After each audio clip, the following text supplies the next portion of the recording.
Hey, what's up, everybody? I'm back. This is episode 149 on the Swivel Podcast. I'm Scott Michael Talks. My broadcast bro, DJ Infinite Rock, he's going to be back on the next episode 150. We have the best barbershop talking sports and viral news. Tune in for our new wrestling show called The Pop, right? We got episode 2 that's coming very, very soon. So subscribe on YouTube. Anybody that's catching me live, whenever you catch us live on TikTok, we're streaming, double tap that screen, let everybody know what's good, that we have the best barbershop talk, sports, and viral news. We are your source, not just for sports and viral, but now wrestling. So we're going to get into a little bit of the first weekend of college football playoffs. Everybody pretty much one who was going to win, to me, I say that. I know, guys who were fans of Oklahoma were definitely disappointed. Bama came back and beat Oklahoma 34-24. Miami, I think they should have beat Texas A&M by more. Marcel Reed not have a good day. That was a 10-3 ball game. Ole Miss, of course, BTA to Tulane 41-10, and Oregon smacked James Madison 51-34. I ran back over those scores to really talk about the last two of those games I talked about. Because now the big issue, of course, is should more group of 5 teams be included to the 12-team playoffs going forward? That, hey, if you are not set in the top 12, regardless, wherever you're playing for, where you're playing from, if you are not voted in, set in the poll, in the ranking, in the top 12, you're just not going to get in.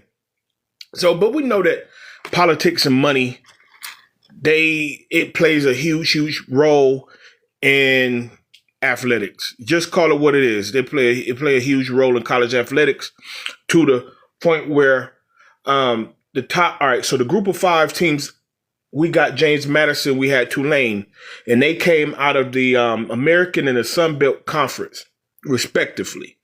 But of course, just like in March Madness, you expand the playoffs.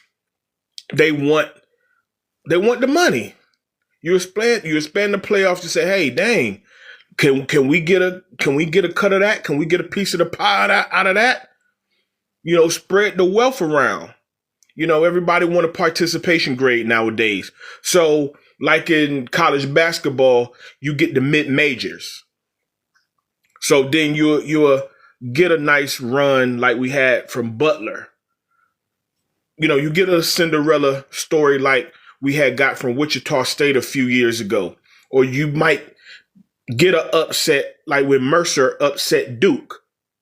Then I forgot who Princeton upset one year. Obviously, these are D2 schools. These are Ivy League schools who should not even be on par with the big boys, with the Dukes and the Kansases and the Arizonas, and they should not be on par.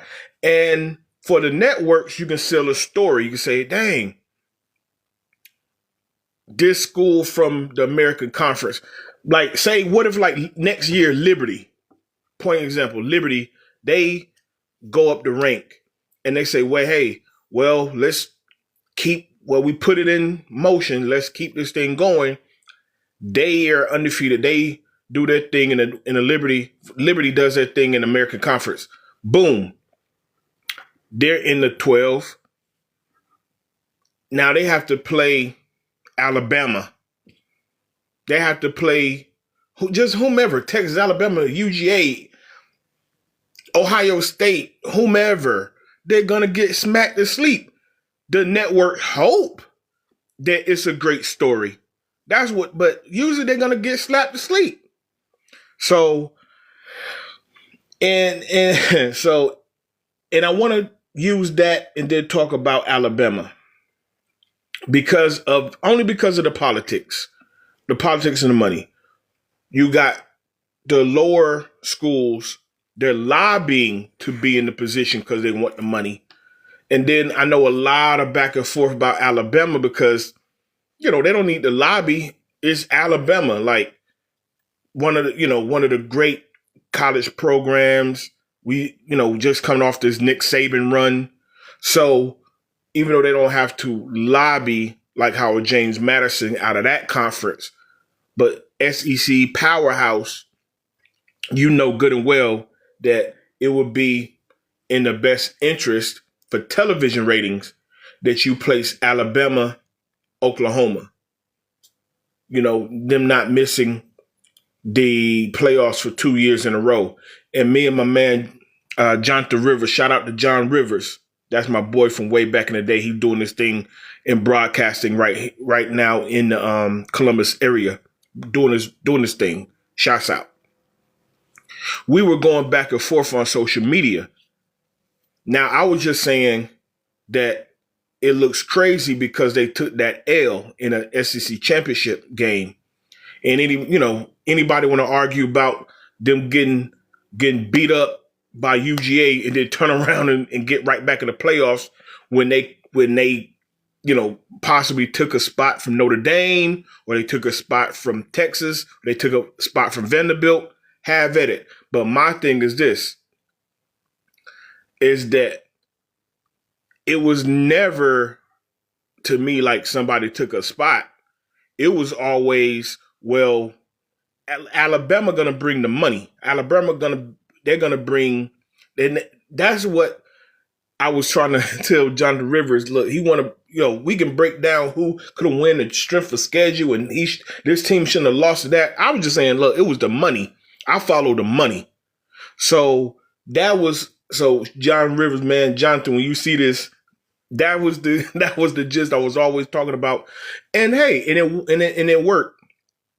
Had a great game. Alabama came back from like 17-0 and beat Oklahoma. And just to add on to that game before I move on to something else, Mateer, the Oklahoma quarterback, you felt sick. Probably still feeling sick to your stomach about that game. Because if you had the first down, then you threw that whack pass out there and the guy couldn't catch it. It was at his feet. You had a wide open first down. All you had to do was run and get down. Because if you run, get the first down wide open, then the fourth down doesn't happen. Then the punt situation when the punter bobbled the ball, that doesn't happen.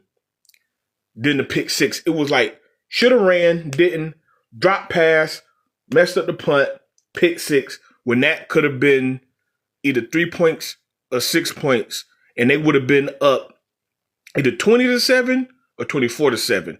I just wanted to point that out. I know he's sick. But all right, so going into New Year's Eve and New Year's Day. New Year's Eve, we're going to have Miami versus Ohio State. My prediction is I have the Buckeyes. The defense. I don't believe in Carson Beck. Miami can run the ball very well with Fletcher. I think that's his name, Fletcher. And they got one of the best. They got the wide receiver that Ryan Williams was a year ago. The dude, the freshman can ball, true freshman. But that Matt Patricia defense, how they going to get after Carson Beck? I don't trust Beck. I trust Sand to make the plays over. I'll play Beck. Then we have, then on New Year's Day, we have Oregon versus Texas Tech. I got Oregon.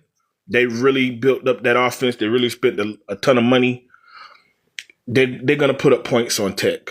Tech not a slouch on defense, but they feeling themselves. They're going to put some points up on Tech. UGA over Ole Miss. Ole Miss, they're lucky they got Tulane first. With everything that's going on with the coaching turnover, I like Trinidad Shambliss, but that UGA, them boys ready. It's like, damn, like everything, the whole coach's situation it's not that Lane Kiffin left, it's how he left. He didn't leave. It's not gonna be right on their sideline. And Kirby Smart and that team gonna put mad pressure on them. And then Bama versus Indy, the Hoosiers. Hold on, real quick. You gotta go. You gotta go. All right. I'll let my dog out. But the Hoosiers, they're a great story. Mendoza, he's the Heisman winner. I catch a few games. Oh, he's a dope quarterback. But Alabama, they just been they've been there and done all that. And DeBoer, he's in the same situation to me that Ryan Day, the head coach for Ohio State, was in a year ago. Those boys are playing for DeBoer like they're playing for his job. I'm sorry, excuse me. Like how they played for Day's job last year after Michigan beat Ohio State, and everybody like, oh shoot, yo, what y'all gonna do? Y'all can't beat Michigan, and Michigan's on the down. So just the same way y'all they beat Michigan last year. They got beat by Michigan last year. Sorry, same way. Bama got beat by Georgia. Still crept in, and now they got to go on the run. They wanted this dude job early in the season. Matter of fact, all the reports were saying if they had lost to Oklahoma, DeBoer would have been on his way to Ann Arbor. He would have taken over for Coach Jerome Moore at Michigan. See how that all ties up together. So I think they're gonna play so hard. Pause for DeBoer. So Bama over the Hoosiers. What you say, go dog? What's up, D Mays? For sure. Yeah, I got them over Ole Miss. Definitely. They're gonna be ready, man. Gunnar Stockton, those boys, they're gonna be ready. They're gonna put the ball in the end zone. They're probably gonna get a couple turnovers. Like I said, Lane Kiffin. How all that was handled. Like they got a break playing Tulane in the first round. Got a big break. So those are my predictions. When my broadcast bro DJ iRock, next time he come on for episode 150, we're gonna do a recap of all that. So then you'll hear what iRock got to say, because I know he would have fought me on a couple of those picks. Definitely Miami OSU. I think he would have fought me on that. Fought me on Oregon versus Texas Tech. I don't know how he feels about Oregon. So definitely episode 150. Holla at your boy. And everybody, check us out. This On the Swivel podcast. All of our episodes, our full shows are on YouTube. Go over YouTube, subscribe, share the content, repost the content, like the content. Everybody that you're with me right here live on the chat right now, double tap that screen, show some love. Everything that we do, we put back and to make a great show. So subscribe, like, share as always. We have the best barbershop talking sports and viral news. So that's what we do. It's just your boy today on the Swivel podcast. We're going to have my boy DJ iRock for the next episode 150. We're here with you on Christmas Day. Right now, we're at halftime of the Cavaliers and the Knicks.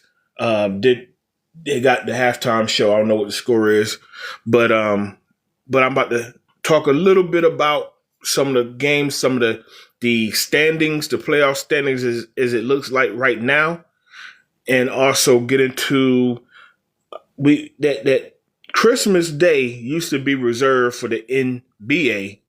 So now the NFL, man, they like, hey man, you gotta let us in. You gotta let us eat a little bit, because right now we have the let me see what game we got right now.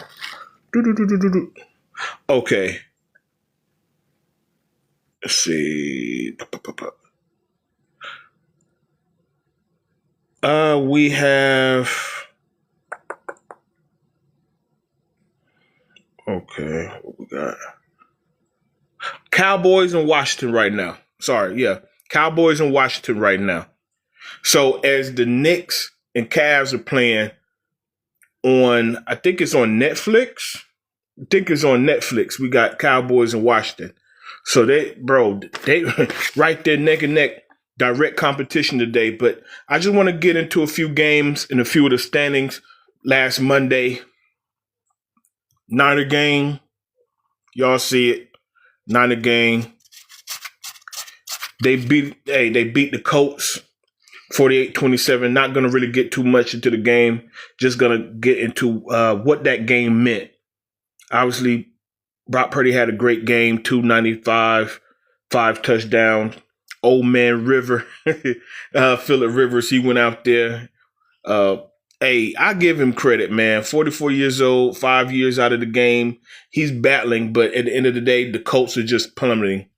He's been there for 2 weeks, lost both games. You lost Daniel Jones. What did he tear, guys? He tore his knee or his Achilles. He tore it off the bone. He already had a crack in the other leg. He just tore it off the bone. That is why if you don't have the quarterback, you don't have anything. You got to have a quarterback to win at any level in football. I don't care if you got the little 9-year-olds. You better find a little 9-year-old that can throw the ball. You're not going to win if you can't throw the ball when you play football because it's all about points, guys. So I just brought that up because the Niners are at 11 wins, and they had the playoff berth going into Monday because of the results. When Detroit lost on Sunday to Pittsburgh, that had already put the Niners in there as a playoff berth, and that just really just put the 49ers, Gold Rush, in a position to now they can still, even right now, they can still have a chance at the number 1 seed because to play out, they have Seattle as their last game. They have Chicago coming up next on Sunday. Then they have Seattle Seahawks after that. And the Seahawks is currently number 1, not just in the West, they're number 1 overall in the NFC.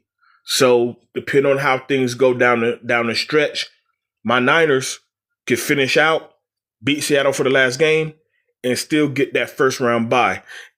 And anybody that remotely watches the 49ers, Robert Saleh got to get some type of like crazy award. I know obviously Shanahan is the head coach, but for the 49ers to have a no-name defense, bro, I mean, coaching matters.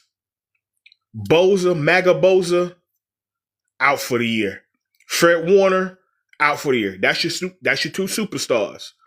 Bosa, basically my Niners have like 0 pass rush. No name defense. I'm a fan. I could only name like the cornerback, Lenore, for real. The way they have guys in and out of there, but he got them. He got it schemed up. They're playing very well. And of course, that offense is just putting up mad points. So they're going to have to get in there, outscore some people, and try to just hold teams to a couple field goals. Try to get up out of there with a pick, with a force a fumble. They're going to have to live on the edge like that because they just don't have the guys where they have the scheme. So shout out to Robert Saleh. They're put right there in position. They got the playoff. They could even get the number 1 seed in the first round bye. To my frat brother, Blue 5, Dave, Bama Johnson. Just got to throw us out there. Dallas eliminated. They've been eliminated. Then they took a butt cutting against the Chargers. I just got to throw that out there. Got to do it. Got to throw that out. So, man, when you see this, the Cowboys, guys are playing for stats. Guys are playing for cardio at this point. They just out there running around at this point, like on the treadmill. But just because I brought up Pittsburgh and Detroit, of course they had a crazy finish Pittsburgh beat Detroit 29-24. Detroit is holding on. They still have a small chance of getting into the playoffs. But, of course, we all saw the PI at the end of the game. St. Brown tried to pitch it back. Well, he did pitch it back to Jared Goff. He dodged in the end zone, but because of offensive pass interference, when Amon-Ra St. Brown pushed off of Jalen Ramsey, the play did not count. Aaron Rodgers, old man Rodgers, Uncle Rico, what we call him, he looked good, but Warren looked better. I think he broke, if I remember correct, broke 2 45-yard touchdown runs. Goff balled out. Detroit, two weeks in a row, you got nothing from Sonic and Knuckles, and that was your downfall. If they could not run the ball well, if Gibbs and Montgomery could not crack a few runs and put pressure on the defense, they usually fall. No offense to Jared Goff, but cut the run game off. You got him. So, but I brought that up because Detroit losing qualified my Niners.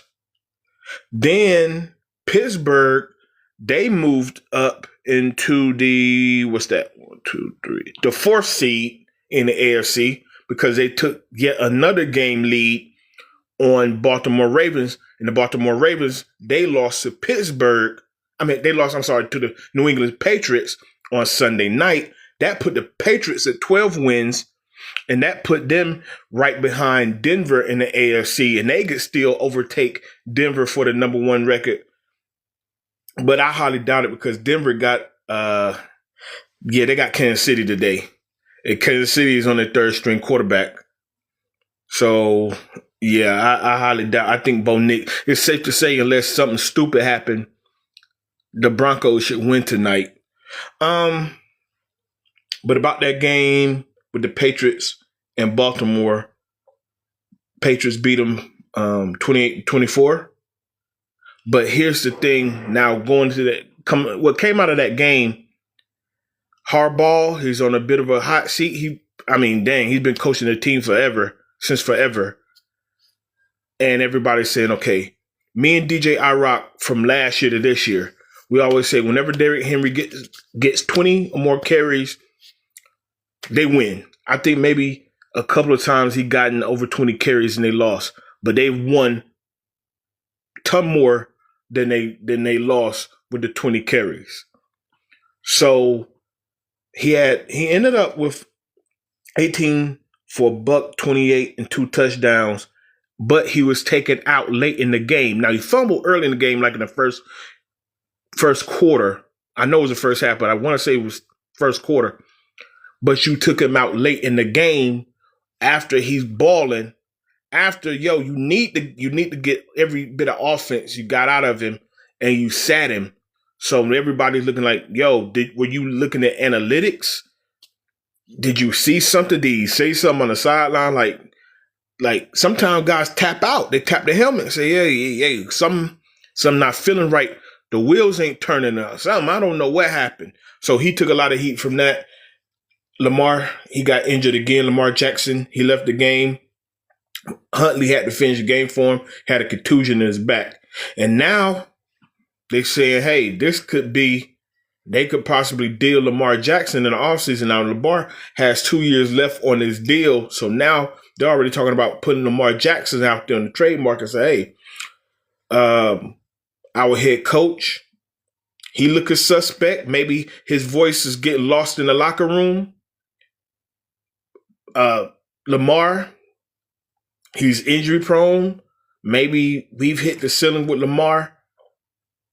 Now I'm going to say this about Lamar Jackson. Now, obviously, he only has 3 playoff wins. The injury prone stuff, I'm not going to count the injury from a few years ago. I think it was like 4 seasons ago when he was in contract negotiation. And they actually made the playoffs. I believe they played the Bengals in the first round of that playoff. And it was the whole thing because Lamar Jackson, his mother is his agent. And everybody said, he would never sign. He would never get a deal signed because his mom is his agent. And he could have played. If he wanted to play in that playoff game, he could have played, but he was not going to play on nobody. He wasn't not saying he was playing for free, but he just was not going to play without that extension. See, a lot of people just say, well, just go out there and play, play your way. Nah, you got to know him and his mom stood on business. So I don't even count that injury because he did get hurt.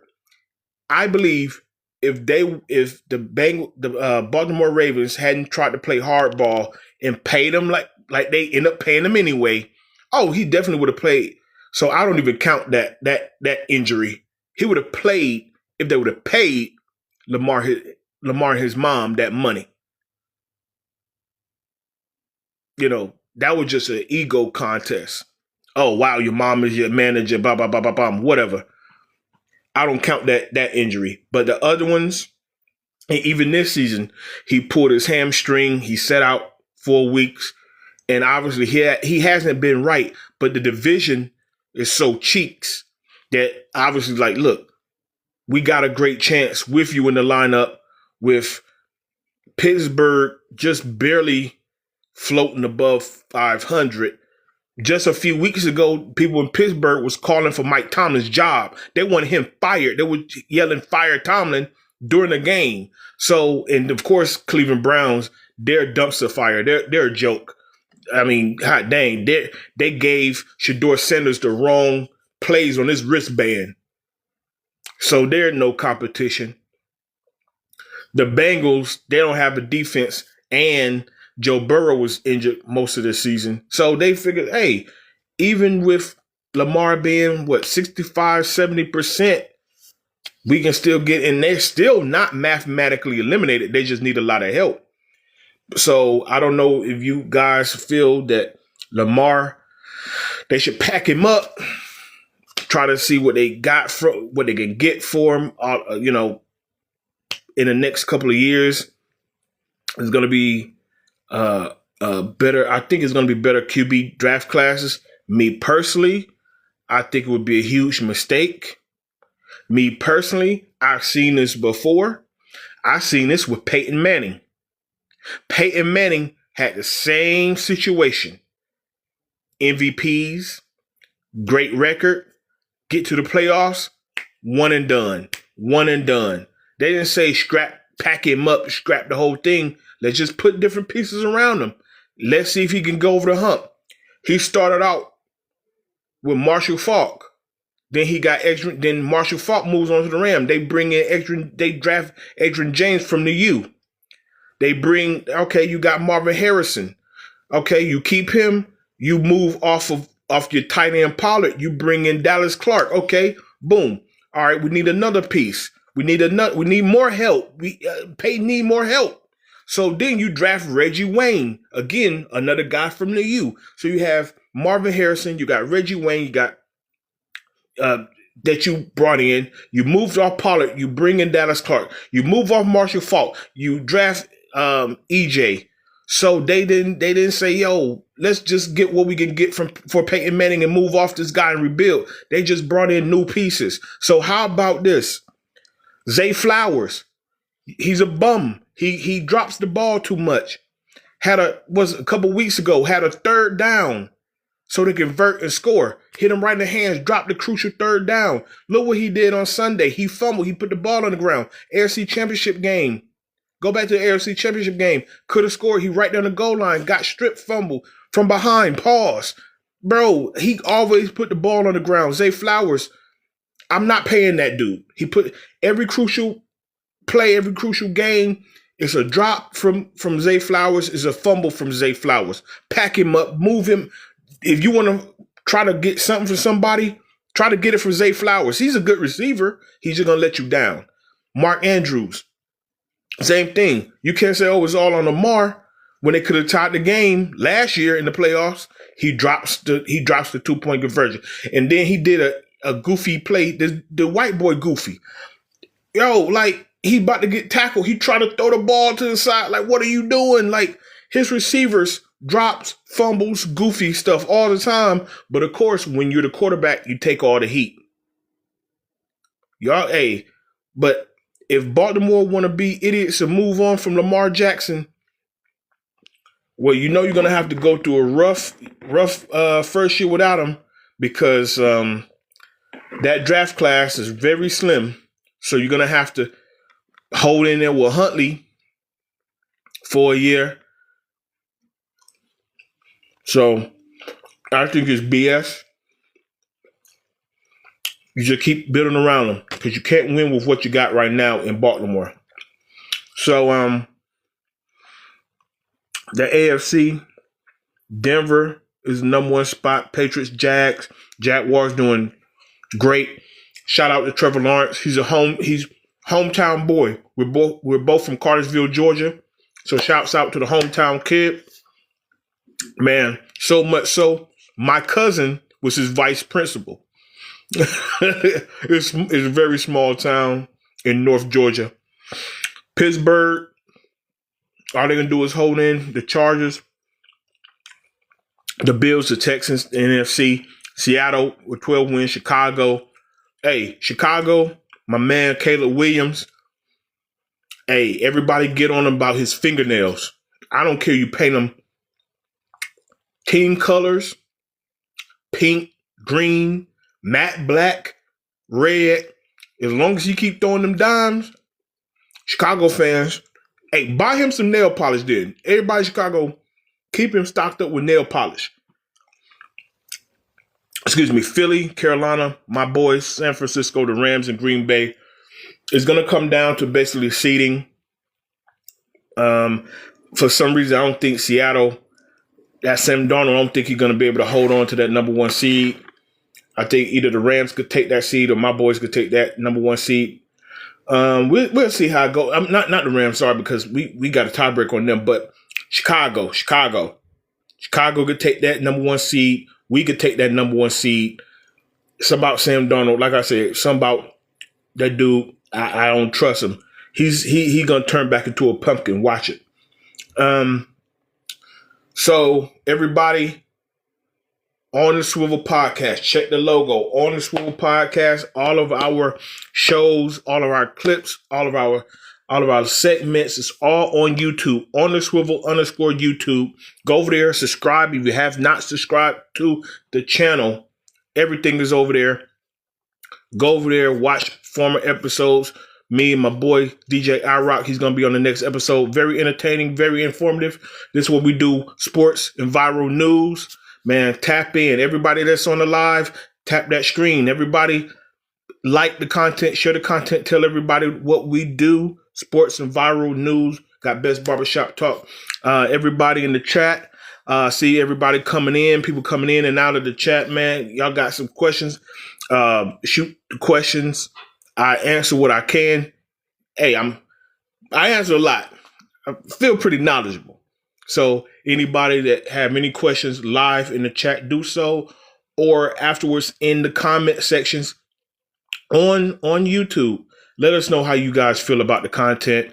Any questions, you can always hit us up. Me and DJ Infinite Rock, you can always hit us up. Today, right now, I am currently watching the Knicks and Cavaliers. It just started the third quarter not too long ago. And today is usually, because obviously in recent times, NFL has joined in on Christmas Day. And usually Christmas Day have always in the past been reserved for NBA. It's pretty much looked at as like their unofficial start of the season. Everybody, if you don't catch it when they start in late October, you're definitely gonna watch them on Christmas. I mean, all the great games. Remember when Shaq went to Miami and it was the first time Kobe played Shaq? I mean, how many games did LeBron kill it? Growing up on Christmas Day, watching Jordan on Christmas. So that was always their day. Christmas is always their day. And now, obviously, the NFL has moved in. They have games currently playing right now on Netflix. The Cowboys and the Commanders are currently playing right now. So they're going to have games on Netflix, as I said, and Prime Video. So that's what's been going on. Obviously, the NFL NFL is king. It was no brainer. Eventually, they're going to say, "Hey, we want to cut of that viewership. We want to cut of that bread on Christmas Day." So today, currently, Cowboys Washington. Their second game is Lions Vikings. Now that game, the Lions, they need that desperately because they just dropped that game to Pittsburgh. That to stay alive. Period. And their chances are slim because they need some other guys to lose, but to stay in it, they need that win against the Vikings. Then Denver and Kansas City is the night game. Now that's on Prime. That's on Prime Video. Now this is what they're going against. So here's where it's funny because the NBA lineup is stacked, is dope. The NBA got right now, like I said before, right now, we got Donovan Mitchell, we got Big Cat, we got Brunson. Obviously the Knicks just came off of winning the cup in Vegas. They got a little too happy about winning that cup. If y'all know what I mean. They got a little too happy, but hey, it's the Knicks. The Knicks are always gonna nick in some kind of way. And then after this game, we got who we got? Oh yeah. We got Wemby versus SGA, the Spurs versus OKC. That's the next game, right? Then we have today we have Dallas. After that, we have Dallas versus Golden State. Klay Thompson is going to go home and play against his former team, and likely, and Cooper Flag against Steph Curry and Butler. Obviously, we just had the situation between Draymond Green and Steve Kerr. A couple nights ago when he left and went back to the back. I saw him earlier this morning saying, "Hey, it was in the past. It would have escalated." He said he removed himself from the bench so it wouldn't go there between him and Coach Kerr. And anybody, if you want to fight me about it, come in the comments. I will always go on it. I'm gonna stand on the soapbox. I'm be on this hill on this one. Draymond cost him 3 chips. I'm always saying Draymond cost the Golden State Warriors 3 chips. The swing game when the Cavaliers came back from 3-1, when he hit LeBron in the groin, boom. Then the next game, you don't have him. They gave LeBron and Kyrie hope. Okay, boom, you lost this game, boom, flipping lost the next game. Now down the stretch for game 6 and 7, that then turned in you lost Bogut, so you couldn't guard anything in the middle because you lost your center. But it flipped on that. Okay, things riding pretty nice. Could have with KD. You was on the 3-peat. We know why Toronto won. KD tears his Achilles. Then Klay, he tears his ACL. You still could have kept Kevin Durant, ran it back because the next year was the bubble. You disrespect Kevin Durant. You call him out his name. Kevin shoots the deuce and go to the Nets. So you could have had him for one more year. He probably would have resigned. So you had the 19 that season, then the season that went into the bubble during the pandemic. You ran him off. So that's a potential. That's 2 right there because you would have kept Kevin Durant. And I know they won. And of course, they beat the Celtics a few years ago. But then you would have had the youth movement. Then he completely destroyed the youth movement because Jordan Poole was going to be the new Splash Brother. Then you knock him out in practice for the world to see. So you ran Jordan Poole off. So, yeah, even though you won a championship, but you go from, okay, Steph, Klay, you remove Klay gone anyway. So right now, currently constructed, Steph, Jordan Poole, that's your backcourt. And then Draymond, Kuminga, Jimmy Butler, blah blah blah blah blah, blase, so forth, so forth, so forth. Bro, with that backcourt, that shooting, that's a bro. They're beating teams without the dude cost some chips. I'm gonna get off that. The Rockets playing the Lakers at the same time that I think that's gonna be that's the 8 o'clock game, and that's gonna be the same time. If I'm not mistaken, oh yeah, Denver and Kansas City. So they're gonna play at the same time tonight. So of course, that's LeBron versus Kevin Durant. Now at the same time, that's Bo Nix, but no Mahomes. But the NFL is so strong, they still gonna snatch viewership. That's the crazy thing. They want a cut of the viewership. They want a cut of the Christmas Day money. They want a cut of that. And they're going to get those viewers on Netflix and Prime. And check this out. And look, and here's the funny part about it. The game now, Dak is starting. The game now, Dak Prescott is starting. Washington is starting Josh Johnson. It's Dak versus Josh Johnson. And people are still watching the Cowboys play over the New York Knicks playing right now because it's the Cowboys. With Washington on their third string quarterback, they're still out there watching. Dallas has nothing to play for. Washington, they're both eliminated from the playoffs. They're going to have more viewership than what's going on with the Knicks and Cavaliers right now, head to head, right now. More people on Netflix watching right now. Look, like I got my, I got a little leftover. I got my little turkey leftovers. Everybody open up presents, eating turkey and ham and whatnot, watching Cowboys. Now check this. And like I said, then we got Lions versus Vikings. Jared Goff versus Brosmer. Who's Brosmer? That's the Vikings' third string quarterback. Now the Lions actually have something to play for. Like I said before, they're gonna watch that game. Excuse me, more people gonna watch that game. You got Wemby killing it right now. I'm not saying every and all, but people gonna watch Detroit and the Vikings more so than the Spurs and OKC.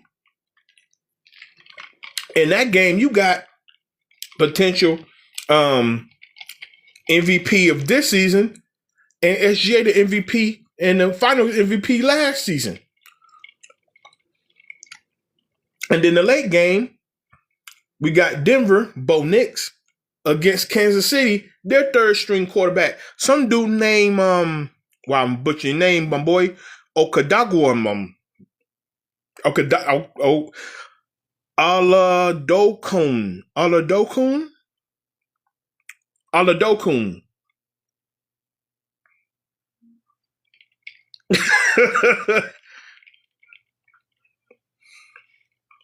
So Bo Nix is gonna head-to-head pause against Oladokun on one network, and you're gonna have Kevin Durant and the Rockets versus LeBron and the Lakers. And you're gonna have a lot of people watching Bo Nix try to go out and out quarterback Oladokun. I don't know, man. Football is funny like that. Like, we're literally gonna have third string quarterbacks today against legit superstars, obviously in the NBA, who the guys I just ran down, and you're still gonna have people say, "Yo, it's still football, man." Hey, but NFL cold blooded. The NFL's cold blooded, man. Y'all know.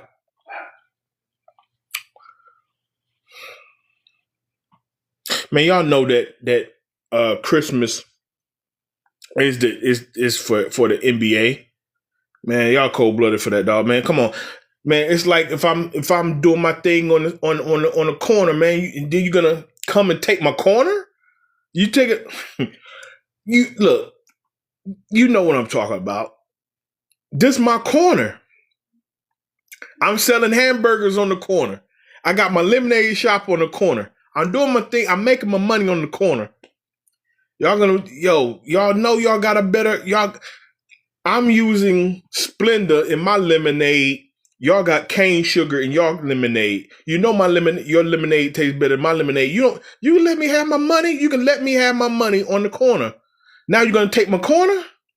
That's what they did, man. They Deboing in the NBA's corner. NBA always had Christmas, and you taking their corner. Man, I've had my lemonade stand on the corner for years. I just stirring up the Kool-Aid, stirring up the lemonade. Boom. I got people coming. They love the Kool-Aid. They love the lemonade. Boom. I'm passing. I'm whipping it up. Bop, bop, bop, bop, whipping it up. And there y'all go. Y'all got your cane sugar. Y'all came with the better. Y'all got the cane sugar. Y'all got the fresh fruit. You drop the fresh fruit in the pot. Now I gotta. You taking my corner, bro. Yeah, but like I said, man, you got the head-to-head matchups, and then but at least Timberwolves and Nuggets gonna close out the game with the T-Wolves Nuggets. So you're gonna have Joker against my boy Ant-Man. That close out the game. That close out the night, I should say. So, oh yeah, thank you. Spread love, Have a great Christmas. Yeah, you too. Yeah, Merry Christmas, man. Merry Christmas. All right. We're going to go into some viral. We're going to go to some viral news right now. All right. So, I'm a big DC Marvel anime fan. Anybody that knows me from college, anybody who had any run in knows I'm about that life. I'm about comic books, anime. I'm about that life. So, all right. So these past 2 weeks, Marvel have been dropping. They've been dropping little teaser trailers for Doomsday. The first was Steve Rogers. Now they dropped one for Thor. That's it. What's up? What's good? So now, all right. So Steve Rogers, what's good, my boy? What's up, man? Hey, how you feeling, my dude? Man, hey, man, Merry Christmas, man. Hey, just comment on this. See how you think, what you think about this. If keep up with this right here. So the first trailer was Steve Rogers. And Steve Rogers, as we know, the end game was open-ended, right? He went to take the Infinity Stones back. Then, instead of coming right back, he stayed and married Peggy, had a whole life. And then we see in his teaser trailer, he's coming home. He put the shield down. He put the uniform down. And he holding his little baby boy. And this is what I told my guy. I rock. He split the timeline. Not universal, within the main continuity, within the prime Earth 616.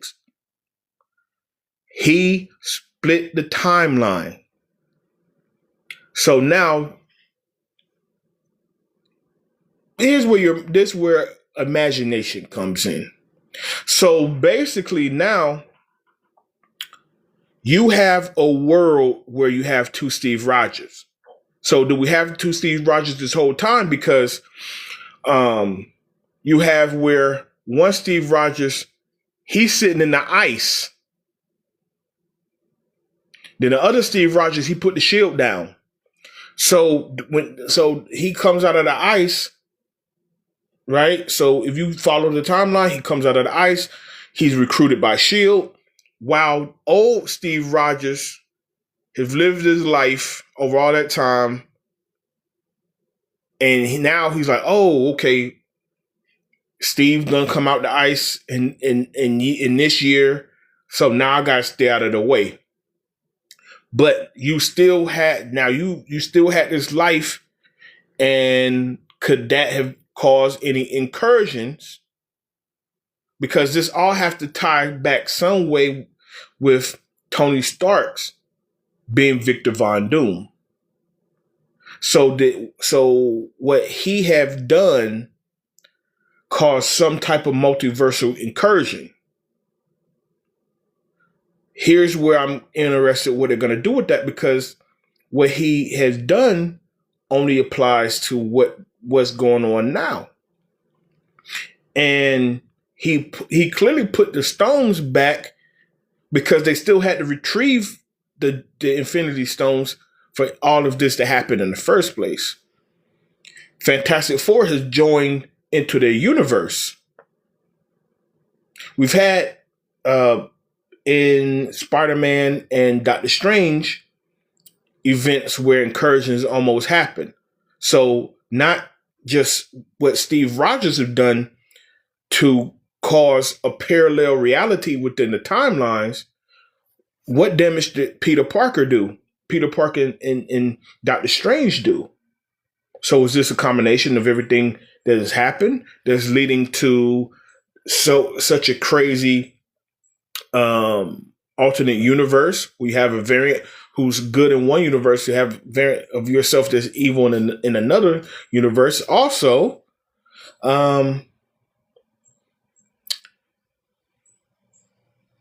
Steve, okay. Thor knows the danger is coming. So in his teaser, he's putting his baby girl to bed, tucking her in the bed. He's walking out. He's saying a prayer because he know he's about to go to war. So he's taking this crazy serious, like kind of leading up the build up of how serious this is going to be. The rumors are that the next teaser trailer is going to be the X-Men. And then the fourth teaser trailer is going to be the Wakandans. So obviously Shuri, Black Panther, and the Fantastic Four. So it's going to be Fantastic Four and Black Panther in the fourth. And they saying they're going to save Dr. Doom for the Super Bowl commercial, which makes more sense because everybody hit you with the big trailers and all the surprises. Because it's the Super Bowl. You got almost 1 billion people that watch the Super Bowl. So that makes more sense. So, with the creation of the TVA,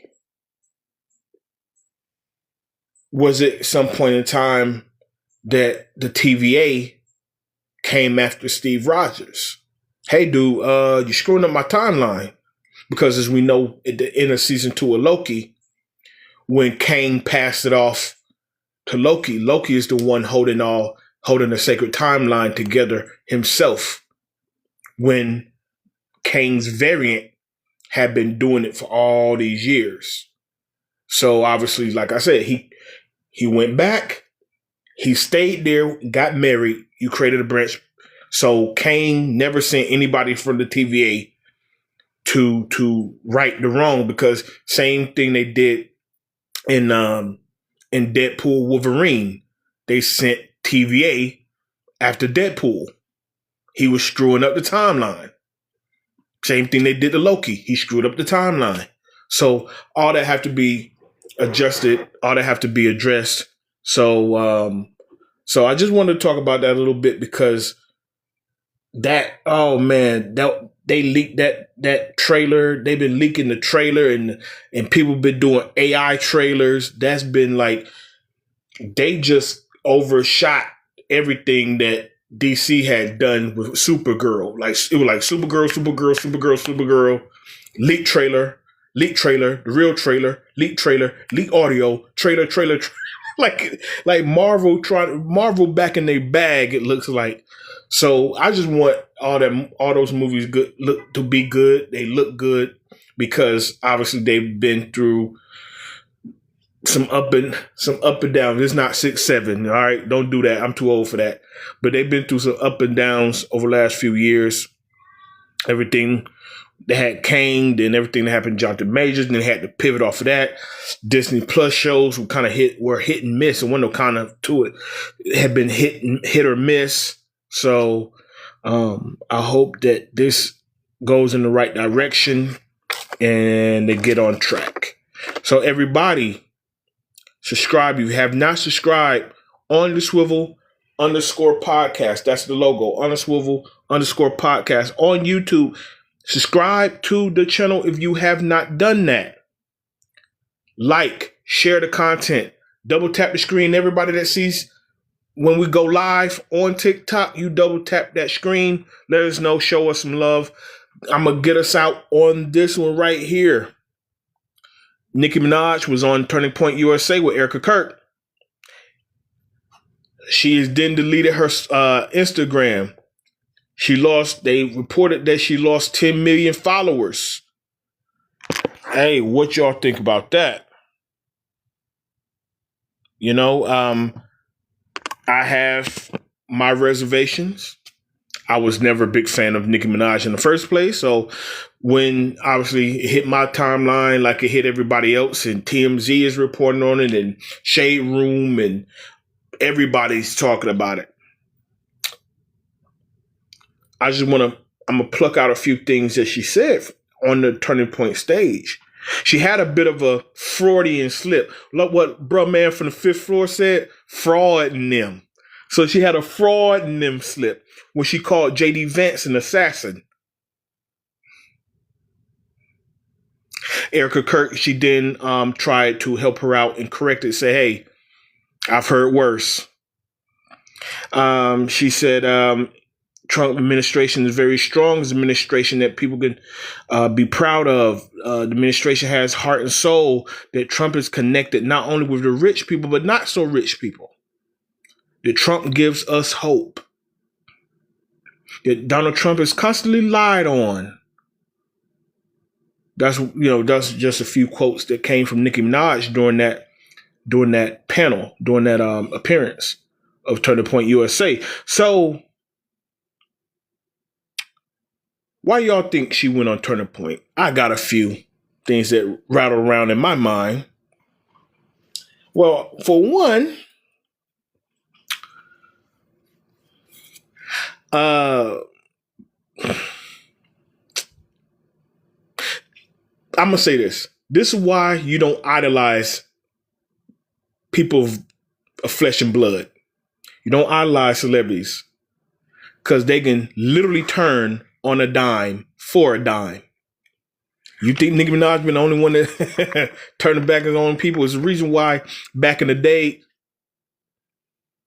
it's real ones, it's fake ones. Real ones, there's fake ones. I'm looking at it like this. You got female artists out there that's super hot. You got the Cardi B. Cardi B had just came out with new music. Boom. Turning up. Lotto been turning up. I mean, even the little girl Ice Spice had her little 15 minutes. So you got a lot of females that got a lot of buzz out here. They're booked and busy. Correct me if I'm wrong. I haven't heard a lot other than a lot of hating from Nicki Minaj. I've seen little stuff on my Explorer, my FYP, that I've seen that she taking shots at other female artists, but not drop no music. You know what I'm saying? Like, girls out there getting booked. I mean, we talking about Christmas Day games. I know there's going to be a certain somebody that's going to be supporting her boyfriend in a few hours, the light-skinned brother that played for Dallas Mavericks, somebody who'd be riding the boat. You know who I'm talking about. Been Glorilla's year. Glorilla been killing it all year. All I've been seeing Nicki Minaj on my FYP, my Explorer page, hating all year. So I guess somebody not as booked and busy. And I guarantee you, she got the type of bills we don't have. So I'm pretty sure for her to show up on Turning Point USA, she got paid a pretty penny for that appearance to talk out the side of her neck. That's one. Dose. Her husband is on the registry. If you know it, and y'all know what the registry I'm talking about. Not a bridal registry. You know what I'm talking about. She hoping that she kissing the butt. Maybe somebody pardon those charges. Because somebody in her household can go in a school zone.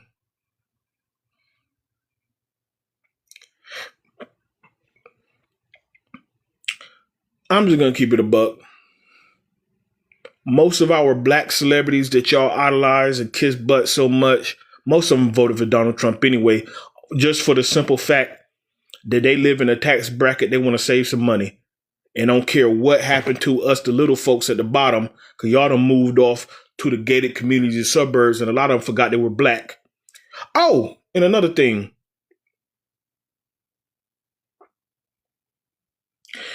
Nicki Minaj ain't from here. But that ain't none of my business.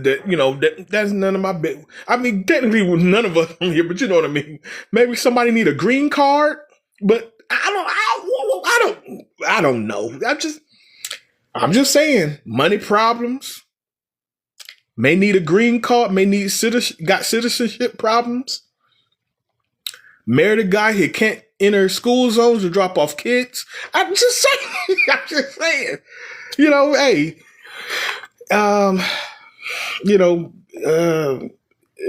stand on business and sit up there, and if you guys pay attention to her delivery as she spoke, her tone of voice when she spoke, the cadence in which she spoke, really wasn't convinced. It was like. Because she wasn't convincing real ones. It was like she was obviously convincing a pro-white conservative Christian audience to be my friend. Hey, I'm with you guys. Because she knew she was going to lose. I guarantee you, when she sat down with her management, there's no way she could have thought she was not going to lose barbs or fans of our community and this and the third. She knew, if I'm going to lose these fans, I better pick up another group of fans. Because, like I said, she wasn't trying to convince anybody but them white folks out there that at that rally, at that Turning Point USA with Erica Kurt. Like I said, pay attention. Look that back at how she was speaking.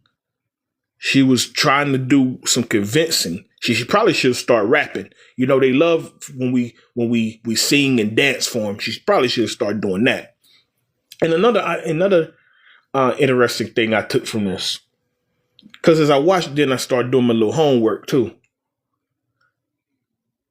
See, Erica Kirk's late husband, Charlie Kirk, was not even a fan of this woman.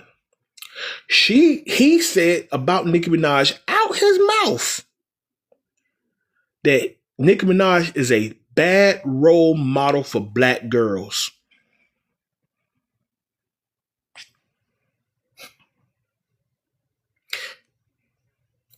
Look, y'all can do look, if y'all want to get, hey, it's people out there that still support R. Kelly. If y'all still want to support a female that, y'all rocking with her, look, all I said, man, don't be out here praising false idols and false prophets. Look, people either going to stand on business and stand with you or stand against you. When people show you who they are, believe who they are. She'll turn on you for a ham sandwich. That's the type. She'll turn on you for a slice of pizza. People like that. So I'm gonna close it with that one, man. This is episode 149. Boom, you see the logo on the Swivel Podcast. Thanks for everybody who tuned in. I'm Scott Michael Talks. On episode 150, my broadcast bro, he will be back. And also look out for episode number 2 of The Pop. That's our wrestling show. So definitely check that out when that's going to come very, very, very, very soon. And always, we have the best barbershop talking sports survivor news. Keep your head on the swivel for the nonsense. Thank you again. Merry Christmas. Thanks for watching. Merry Christmas. And we got a new year coming, 2026. Let's come into 2026 on some greatness. All right, guys. Thank you guys again. Merry Christmas again. Thank you for watching. Thank you for supporting on the Swivel Podcast.